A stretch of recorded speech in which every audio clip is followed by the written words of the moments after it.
What's going on, YouTube? It's your boy Suave back to you with another video. I hope y'all having a blessed day today. I hope y'all having a really good day today. I know I am. As you can see, fresh off of work, blue scrubs and everything, but hey, you know how it is. Gotta try to get to my paper. Gotta get to my money. You know how it is. But today, as you see in the title and the thumbnail, I'm going to tell y'all a very interesting story time about how me and my girl, who is along with me, about me and her on how we almost got shot up at a JP party, man. Y'all might want to grab some snacks. Y'all might want to tune in because this is not going to disappoint. I'm telling y'all. So tune in, grab your snacks, grab whatever favorite drink that you got, and go ahead and tune in. We not about to waste no time. We about to go ahead and kick into the story. So here we go. If you like the video, like, comment, and subscribe. And follow my social medias if you want some more content. And yeah, let's get right into it. Yee!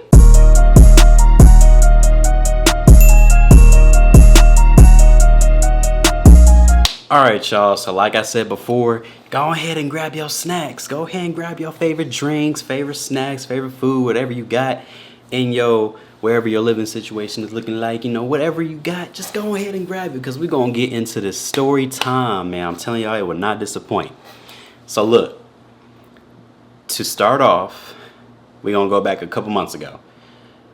At the time, I had to get myself ready for this ASCT conference that I had to go to, which is for my job, you know, for what I do for a living. And I had to go obtain a suit. Now, if you know me, I don't like wearing suits and stuff like that, but for the purpose of my career, I have to. So I had to buy a suit. So we ended up going to this mall, finding a suit, trying some different stuff on, and then paid for it, had alterations done for it, and cashier told me to come back, you know, a couple days later to pick it up because they'll be ready for pickup. All right, boom. A couple days later goes by. We ended up going to that same exact mall where I ended up finding my, you know, my suit that I currently have now, and paid for it, got it, and we left up out of there.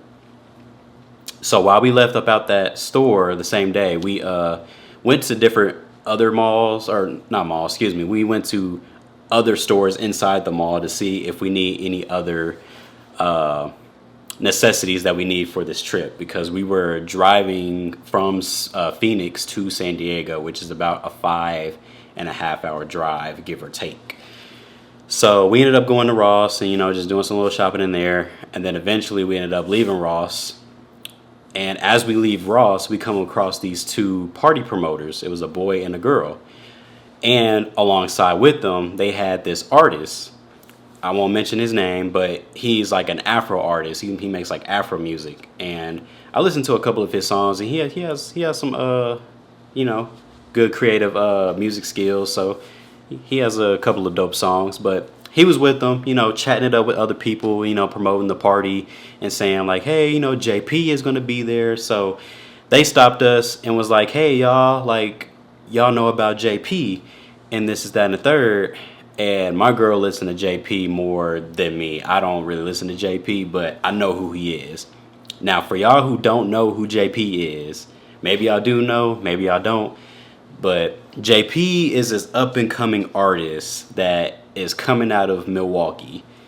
And he is the one that made the hit song Bad Bitty or something like that. He made Bad Bitty, and I think he made some other songs too with like samples and shit like that. But that's basically who JP is in a nutshell. So they were pretty much talking to us about this party and saying, hey, y'all should pull through. It's gonna be a lot of fun. It's gonna be a lot of people there. Y'all should come through and kick it with us. JP gonna be there. Blah blah blah blah blah.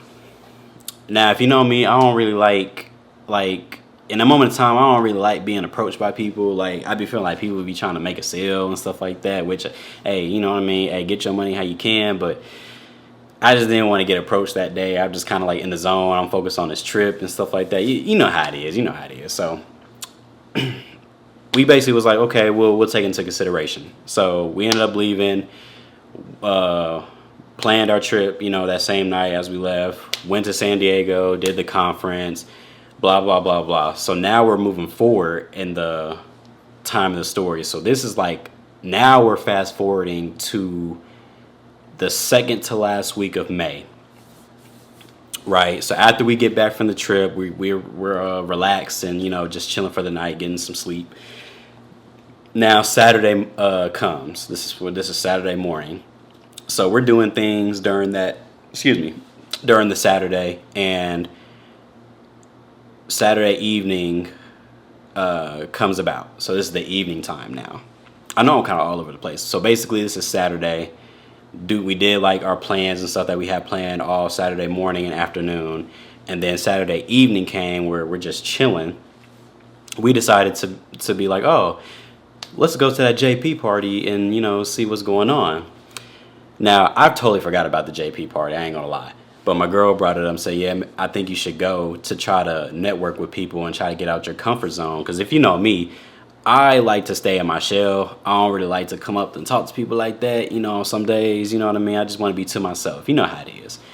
So I was like, you know what? Yeah, let's go ahead. I don't really talk to people like that. I don't really like to, you know, I don't really go up to people and all that different stuff. But I was like, you know what? Why not for this party? Why not try to break out my shell and try to communicate with people? Now, if y'all don't know, I am a music producer and I do music on the side. I record and all that different stuff, as you can see by the microphone right here, obviously. I do music. I do music on the side, if y'all don't know. I've been doing music for maybe about 8, 9, 10 years now. And yeah, I just love doing it. I try to work with locals and try to work with people outside of Arizona as well. I got a couple of buddies back home in Indiana that I try to work with. So yeah, I've been doing music for a little while. But to continue on with the story, we ended up leaving the apartment at like 9 o'clock, right? So we drive in and we get there about 9:30. Cool. We pull in and we see, you know, a handful of people there just kind of waiting in line and just talking to their people, you know what I'm saying, just waiting to get into the party. So we get in, or not, excuse me, we didn't get in. We lined up at the line and we're just chatting it up, me and my girl, just talking about like life things, you know, trying to wait for the party to get started and just for them to let us in. So as time goes by, more people kept coming in and it started getting packed. So now I'm kind of getting a little anxious, a little antsy, because I'm like, man, when is they gonna let us into this establishment? So so my girl's like checking in on me, making sure I'm okay. She's like, are you okay? I'm like, yeah, I'm fine. I'm like, I'm good. You know what I'm saying? So I'm just ready to get this party in so I can just get the experience and then get on out. So my main goal was to try to connect with the Afro artist that I met with at the mall. That was my main goal. That was my main goal for the night, was to try to network with him and try to, you know, get some connections and stuff like that. So eventually, as time passed by, like an hour passed by. So we were there from like 9:30 and then 10:30 came, right? And I was like, bro, if they not letting us in by like 11, bro, we up out of there. So eventually a whole altercation started happening like right before they started letting people in. Apparently some dudes started like almost fighting outside and people were like looking and stuff like that. And I told my girl, I was like, I hope it's not gonna be one of them parties where niggas is gonna be fighting and boxing and shit and it's gonna escalate into something bad and or some shit like that. So eventually it got under control and it died. 30 minutes go by, so now a whole hour and a half went by. We were out there from 9:30 all the way to 11. And I was getting irritated. But eventually they let people in, so I was like, thank God. So they let us in, we at the line, paid for our tickets, both got wristbands, and we kept it pushing, right? So we get into the establishment. So me and my girl sitting in this section, you know, just, you know, vibing with the music and stuff like that. Everybody having a good time. Everybody got their own section. Everybody smoking their weed. Everybody listening to music. And, you know, it's a vibe. Everybody just chilling. Eventually, as time goes by, everybody, you know what I'm saying, partying. The people who are at the the DJ booth and all that shit. They were on the microphone saying, "Hey, everybody come to the stage if y'all ready for JP. Everybody come to the stage if y'all ready for JP." So me and my girls looked at each other like, okay, let's go to the stage. So we ended up going to the stage, you know, ready for JP. Because we thinking he about to come, right? So we up there chilling. She dancing a little bit. I'm right behind her, kind of like just scoping out the area. Now I need to speak to the guys on this one. Tell me if y'all do this, because this must be a guy thing. Like, do y'all ever just plan out shit, like, hypothetically in your head, like, hypothetical scenarios? Do y'all ever just plan shit out? Like, bro, I swear, I be in my head thinking, like, okay, the exit's to the right corner on this side, but if you go to the left side, like, I be thinking about shit like that all the time, bro. Some shit were to go down. So, I was thinking about that, but then this is where everything started going downhill. So, I promise y'all, this is where the tea begins, y'all. This is where the entertainment begins. Look. Lock in. So look, my girl notices something weird as she looks on the stage.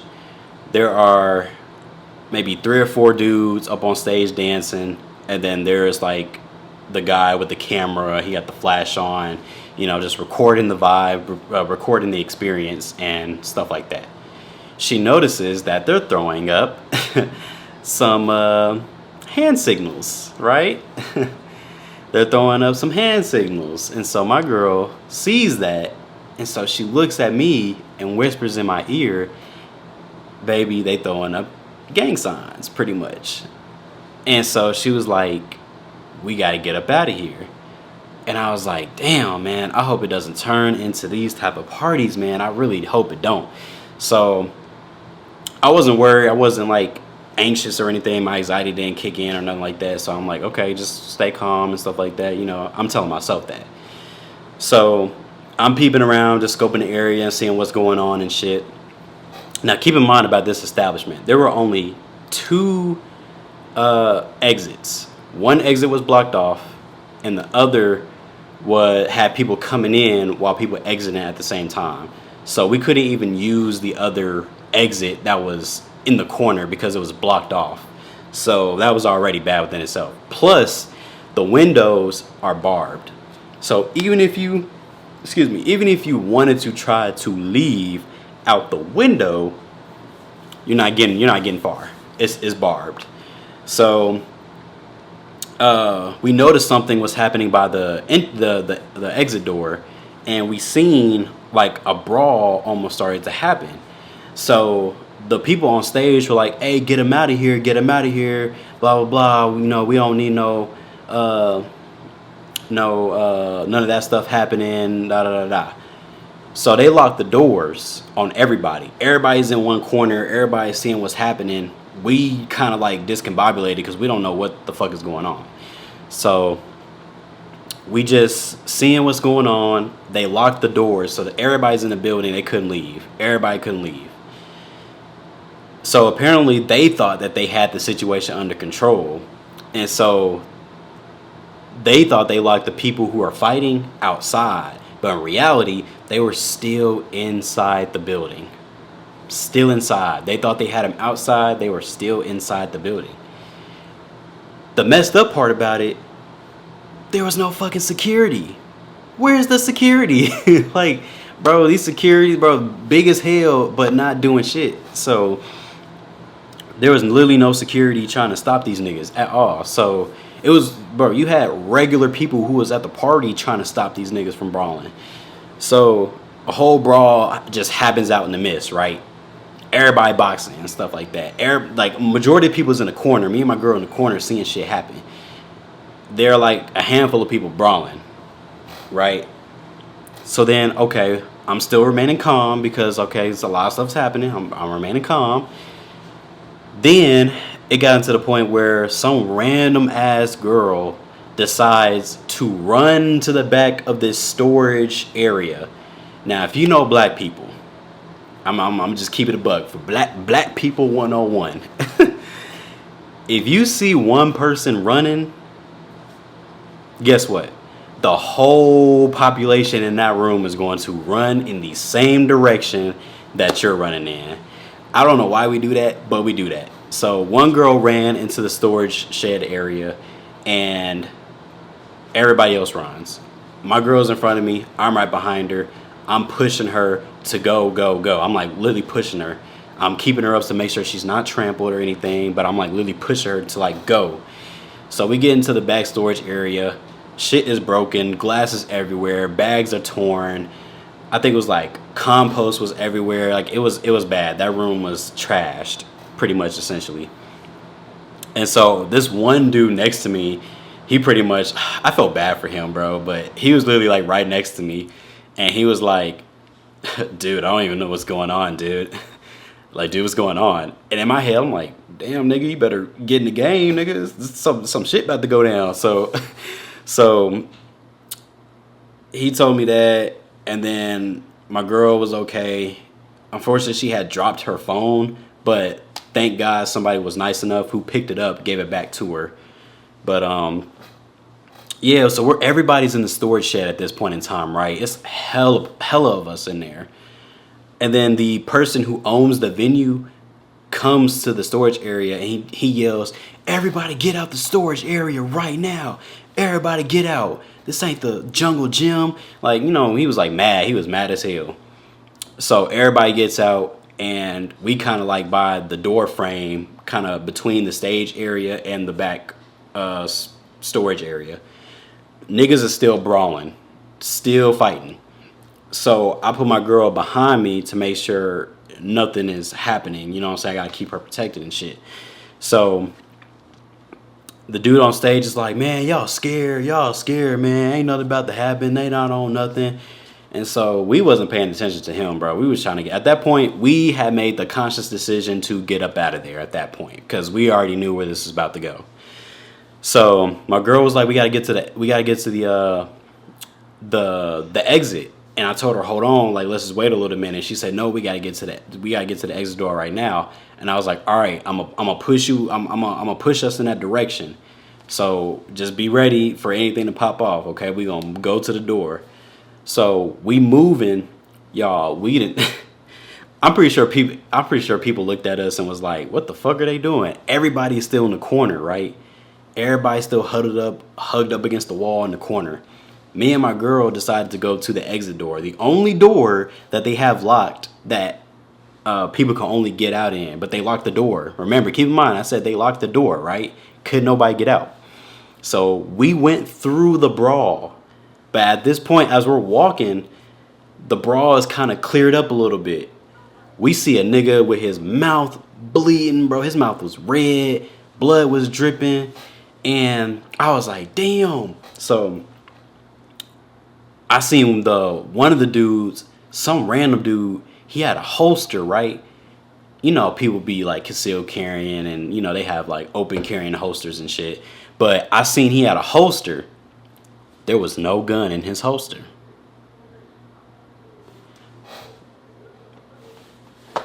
Ah, nah, man. There was no gun in his holster. Look, I'm not the smartest nigga in the world, but nobody carries an empty holster.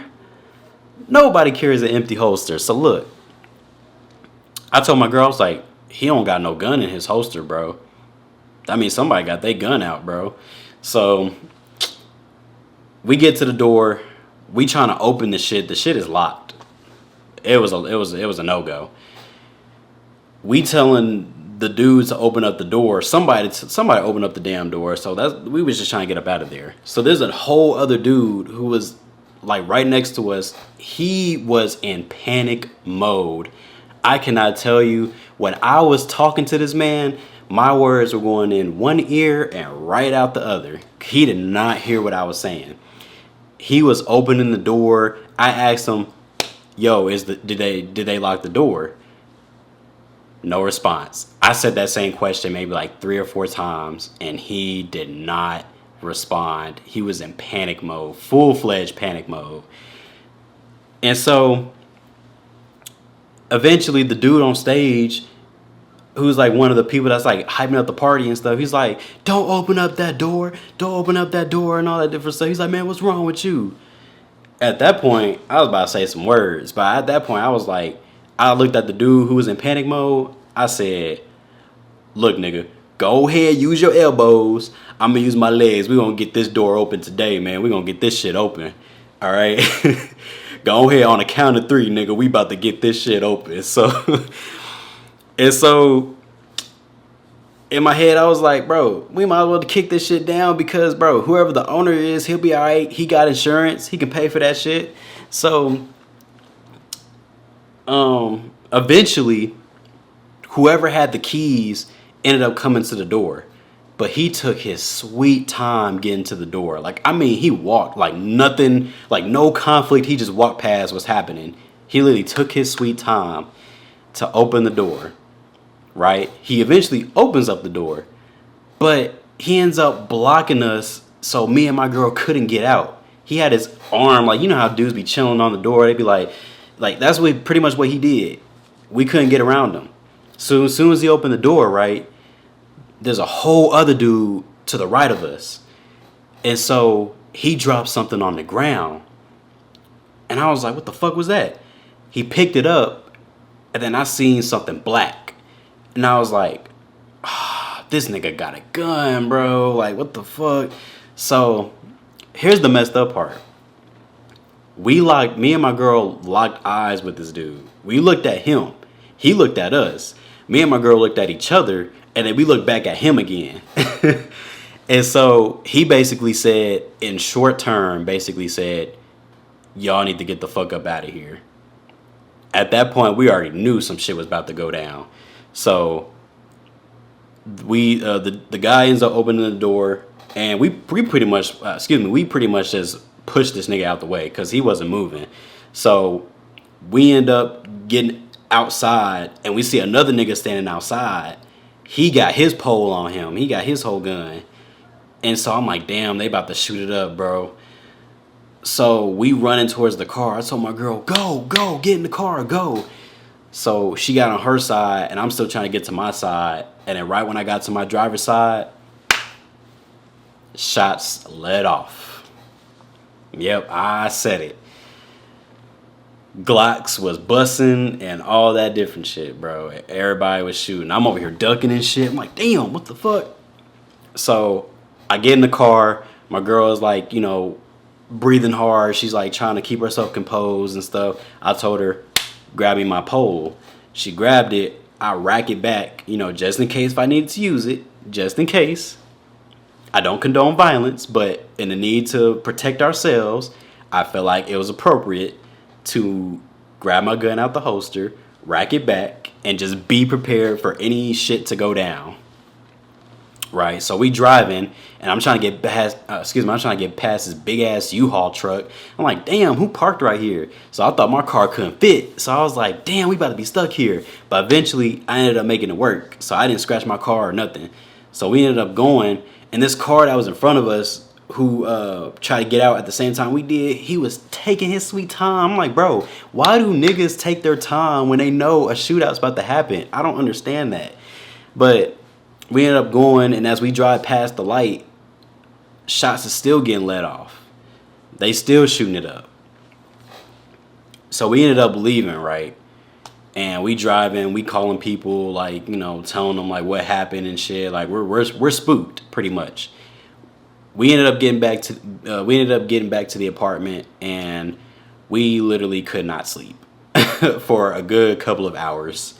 It was hard to go to sleep at night. We were talking to my girlfriend's mom on the phone, and we were just talking about the whole situation of what happened. Now, I'm just thankful that we made it out alive, because we don't even know what would happen in that situation if our situational awareness wasn't kicking in. And I'm thankful that my fight or flight reaction kicked in too, because this is the first time I've ever had a fight or flight reaction, and fear was not in the equation for me to have. I did not have no fear. My heart was not racing. My initial thought was to get up out of there, make sure my girl was good, and just be gone. That was my main priority. Nothing else mattered. I wanted to get up out of there. So essentially we ended up getting up out of there, and we went back home, but it was a crazy night and all that different shit. And the messed up part about it, JP never even came to the party, bro. Whoever was the inside man, they pretty much texted him, was like, hey, don't come to the party. Pretty much, essentially. So JP never came. Everybody was still in the corner, too. I failed to mention this. Everybody was still in the corner as me and my girl left. We were the first 2 people out the building before shit went down. Which is crazy, crazy, crazy work. So, yeah, it kind of spooked us. We couldn't really go to sleep that night, but you know how it is. You know, when you seeing something like that, it's traumatizing, you know. But now we know just to be a little bit more careful with events like that. You know, just be wary of your surroundings. That's the key of this video. Always be aware of your surroundings, fellas and ladies. Be aware of your surroundings, because you never know what's about to pop off. There's some weird shit going on out there. Some weird people, too. So just be careful, you know. Just make sure you have something on you to protect yourself, like, you know, whether it's pepper spray, taser, whatever it is. You know, just make sure you have something on you, because you just never know. It's a weird world we live in right now. But, yeah, y'all, that's pretty much the video about how we almost got shot up at a JP party. And he never even came. That's the fucked up part. He never even came. So I'm like, damn. That's crazy. And then after the whole shooting happened, this nigga then went to a whole other party. Like, right outside of that. So I'm like, damn. He said, well, that shit got shot up. So on to the next one. Like, what the hell? But yeah, y'all. But that is the story time about how me and my girl almost got shot up at a JP party, man. That's the story time. I hope y'all enjoyed. I hope it kept y'all on y'all edge. I hope y'all was tuning in, locked in. But if you mess with the video, if you love the story time, go ahead, leave a like, comment, and subscribe to my channel. Follow my social medias. And I will be bringing more content. I will be trying to vlog more. We got some stuff happening this weekend, so I will try to vlog as much as possible for y'all. But yeah, I thank y'all. I love y'all for the support for the last 3 videos that I uploaded. It's been doing some crazy numbers. So I thank y'all. If y'all haven't checked those videos out, go ahead, check them out, y'all. Share them with your friends. Tell your friends about it. You know what I'm saying? And yeah, let's continue to try to push. Let's continue to try to grow as a community, man. Like I said, I love y'all. I appreciate y'all. And I hope y'all have a wonderful day. If you mess with the video, like I said, leave a like, comment, and subscribe. And that's it. I guess I will see y'all in the next one. Peace out.